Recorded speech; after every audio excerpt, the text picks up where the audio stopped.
Coming up on After the Whistle, the first round of the basketball playoffs has begun around District 6. Plus, it's a big-time matchup in the Laurel Mountain Hockey League as number 1 and number 2 face off. And we'll head to the Bryce Jordan Center where Penn State Wrestling became Big Ten regular season champs. Two of the best teams in the country going head-to-head with a lot of fun matchups and awesome crowd. Hello, and welcome to After the Whistle. Winter Sports is starting playoffs, and our crews traveled around District 6 to bring you coverage. I'm Jenny Karamis. And I'm Michael Fechter. It was a big week for Penn State sports, and we'll have more coming up.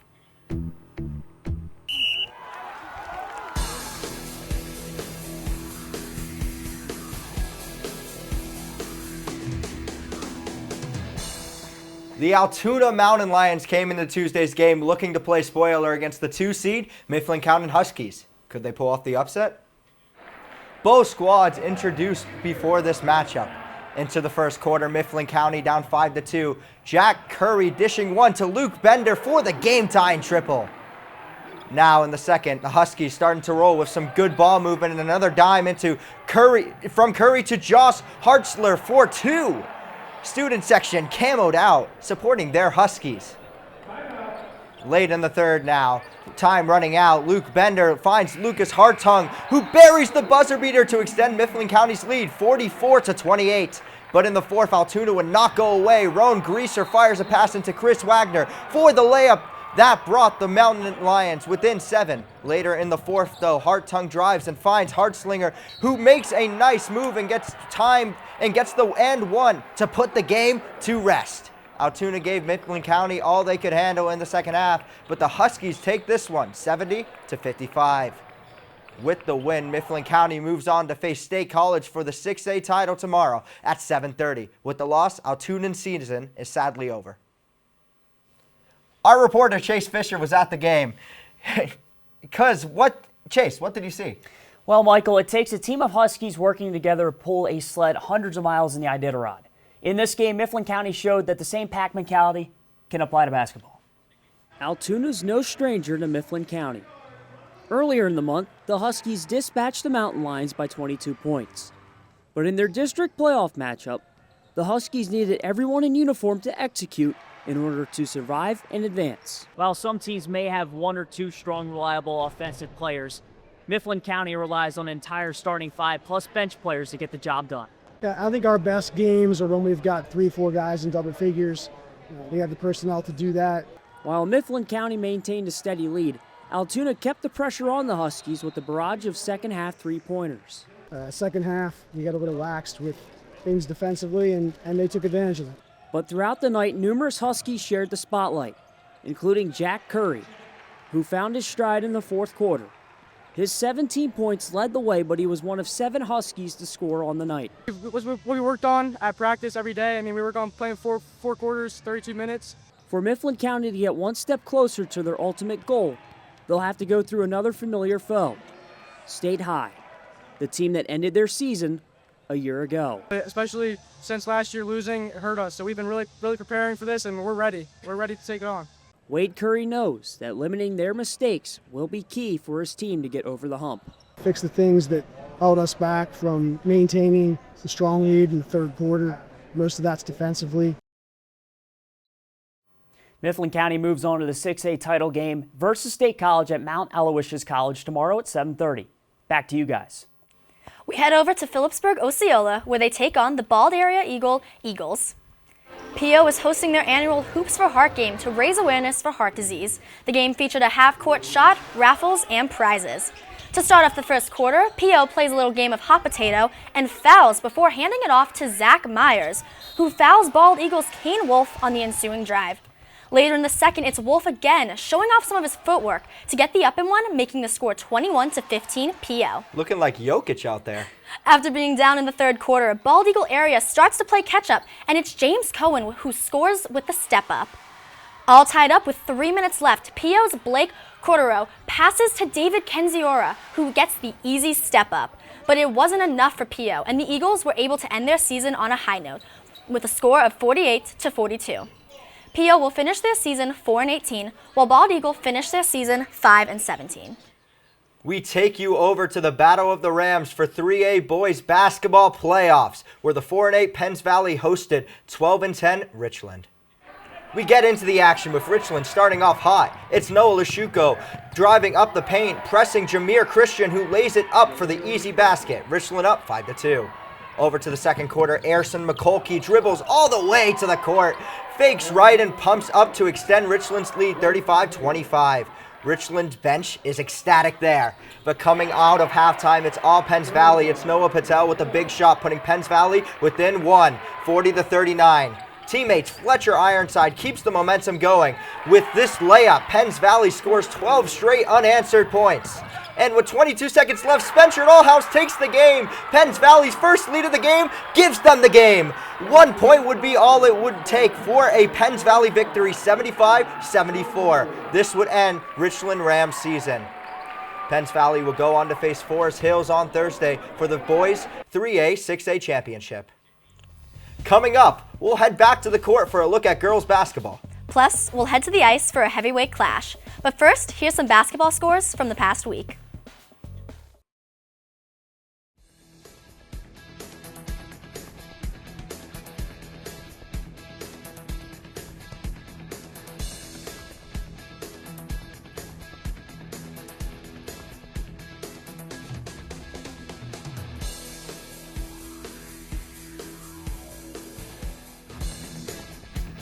The colder weather may have left for now, but we'll head to the ice for a big matchup. But first, let's stay on the court for some playoff basketball. On the girls' side of 6A, Altoona hosted Williamsport, trying to return to a familiar place, the District 6 Championship. It took almost 3 minutes for the first points in this one, as Samantha Harpster finds Rylan Earer on the wing, and it's a splash for 3. Early in the game, in the second, Zaylin Wingmore grabs the rebound off the iron, kicks it out, gets the return pass, and then drives and gets the bank. The bank is indeed open as it's 13-4 Altoona. With seconds left in the half, Wingmore isn't done yet as she gets the steal on defense and finishes it with a one-handed scoop to go up 32-6 at the break. Williamsport didn't have much offense, but early in the third, Jalen Helm, Rich gets the pass, and then nice hesitation frees her up for the bucket. But Altoona goes quick and on the inbound, and in the blink of an eye, Harpster gets a long pass and drains a triple. What a response from Altoona. Sadly, the Lady Lions are outscore the Millionaires 25-4 in the second half to win it 57-10. Altoona now has a chance to win its 4th straight district title tomorrow against State College at Mount Olish. The Mifflin County Huskies and the State College Little Lady Lions look to secure their spot in the girls' 6A championship game. Mifflin County and State College warming up for tonight's 6A semifinal game in hopes to keep their seasons alive. Getting ready out there? And now here is tip-off, and the Lady Little Lions win it to start the game. Then, early in the first, Allie Swider passes it to Desiree Mobley, who passes it back to Swider, who puts it up 4-2. Great passing there between them. Nice shot. Now, staying in the first, Sienna Wilson would get the rebound and drive down the court, and then toss it off to her sister, Shuri, who nails the basket. Moving into the third, McKenna Whitehurst drives to the basket, makes the shot, and draws the foul. But then Mifflin County would also have some shots as Mackenzie Peachy throws it in the paint to Jaden Carnegie, who would jump up and make the shot. Whitehurst would continue her dominance with this steal and drive down to make the easy layup, playing on both sides of the ball there. State College would come out on top, beating Mifflin County 51-18. State College will now play Thursday in the championship against Altoona. The Hollidaysburg Golden Tiders had their senior night at Galactic Ice Arena, playing host to the State College Little Lions. The seniors were recognized before the start of a game. Always great to see that.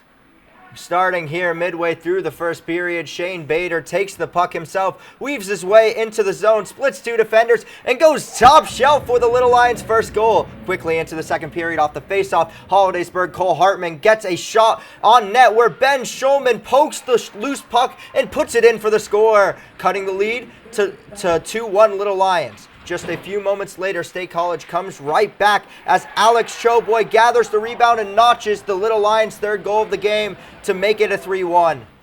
Halfway through the third period, it's David Wilson redirecting the shot from London E. Beck that finds the back of the net for the Little Lions, capping off the scoring run for State College. The Wilson goal would put it away for State College, getting their win over the Golden Tigers 4-1. State College improves to 12-4 while Hollidaysburg falls to 10-6. District 6 wrestling championships were on this weekend with tons of action throughout the whole tournament. Here are some of the highlights from day one. We start at 114 pounds, where Gage Sholey for Huntington locks up the cradle and brings Tyler Corey to his back for the pin. Corey fighting it a little there, but he gets it. Can't get out of that one. Next, it's at 285 pounds, and Bald Eagles' Gage Gardner gets the armbar, spins around for the pin over Luke Tanis. Big boy's putting in some work right there. I don't know how his arm is handling that. Looks pretty painful. He's holding him off. He is just working him down. Ref got to do something. He's got to get in there soon, and there is that pin. He gets both shoulder blades down.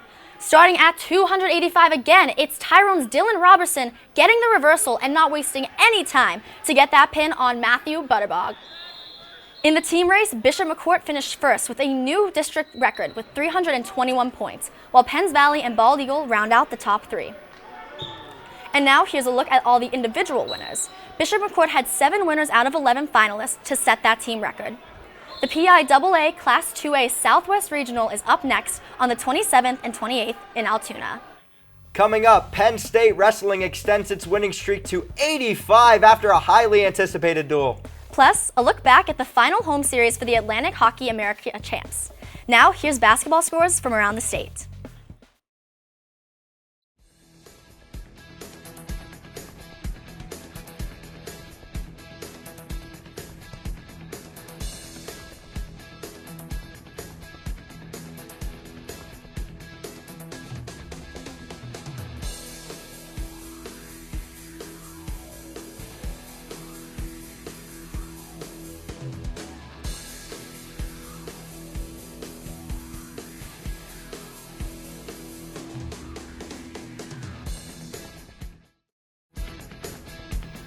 Penn State's women's lacrosse is playing Pitt right now, and we're going to give you a live look. First, though, Penn State Wrestling continues to climb the record books.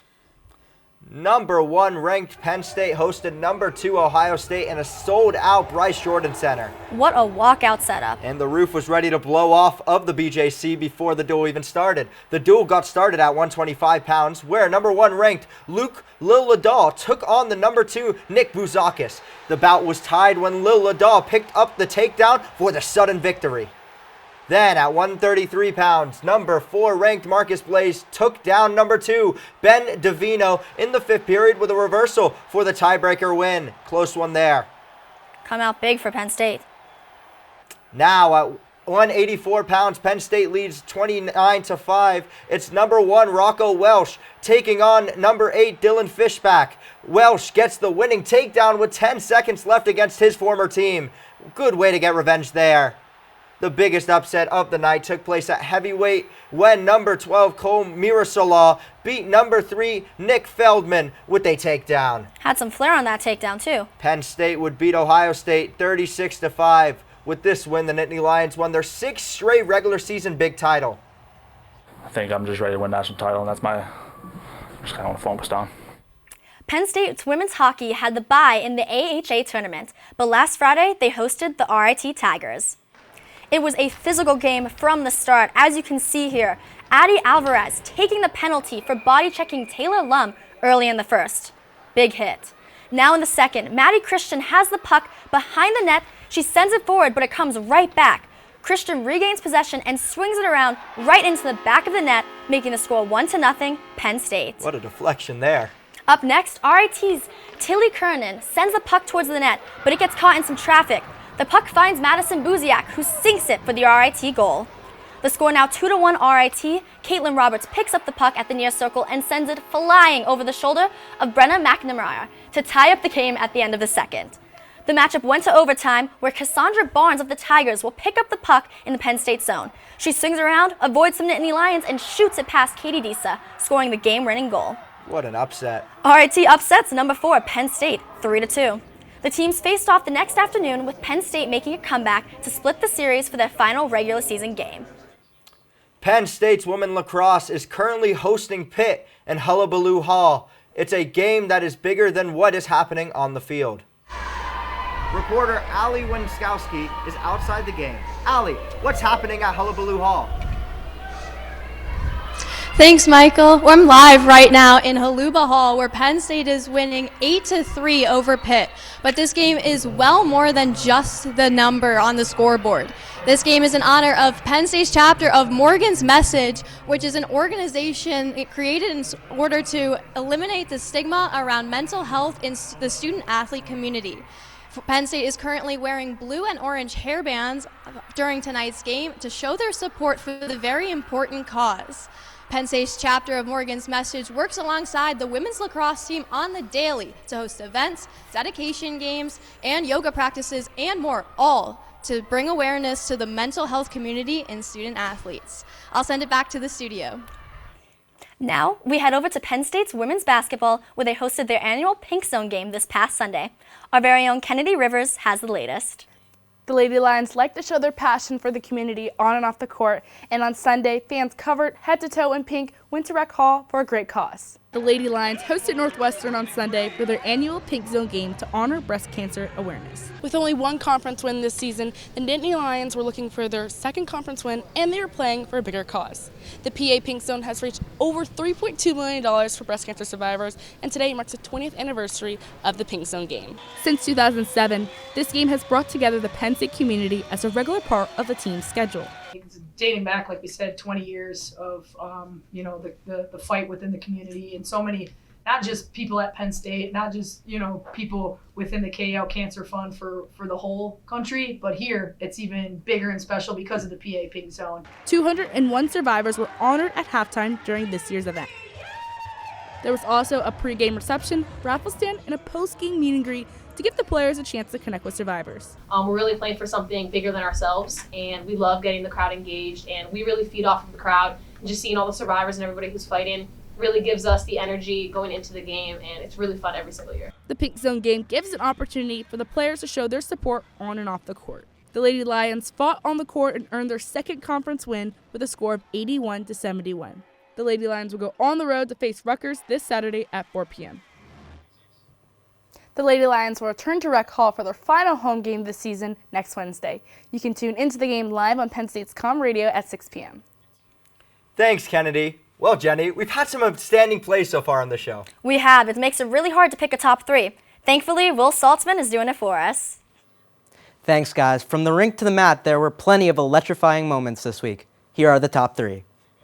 Coming in at number 3, we go to Pagula, where Caitlin Roberts snipes a wrister top shelf. This was Roberts' 99th career point. She would go on to get her 100th in the following game. At number 2, we head to the hardwood, where Richland's Zy Brown takes it up the court and cuts through the paint for a tough layup, and one. And our best play of the week takes us to the District 6 2A duels at 285, where Tyrone's Dylan Robinson turns the tables of this duel around, escaping from Matthew Butterball's control and putting him on his back to secure the pin. Those were our top 3 plays of the week. Back to Jenny and Mike at the desk. That's all we have for this week's episode of After the Whistle. Tune in next week for more coverage of District 6 and Penn State sports. I'm Jenny Karamis. And I'm Michael Fechter. For updates about the show and more coverage of District 6 and Penn State sports, follow us on social media at ATWPSU. We'll see you next week right here on After the Whistle.